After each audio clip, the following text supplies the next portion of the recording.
aflăm în vagoanele de tren care merg la Sighetul Marmației. Astăzi, 22 mai. Țin să precizez că am făcut o transbordare. Noi venim de la București și am făcut o transbordare la Beclean, pentru că la Sighetul Marmației nu există vagoane de cușetă. Așa că cine vine de la București vine în cur. Soarele a răsărit, peisajul e frumos. Cam așa arată un vagon de tren în care ne aflăm. Aici e rucsacul meu. Acolo e geamantanul meu. Văd că a pus cineva o bere, a lăsat-o și a lăsat-o pe jos.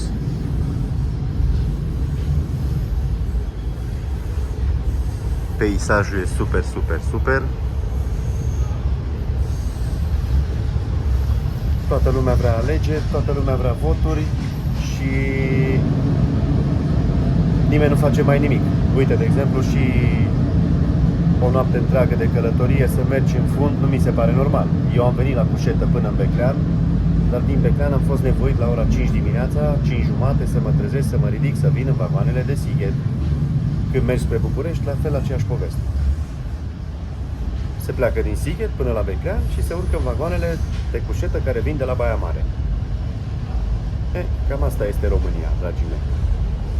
Vă pupă Cris și vă dorește o zi frumoasă așa cum este în momentul de față afară.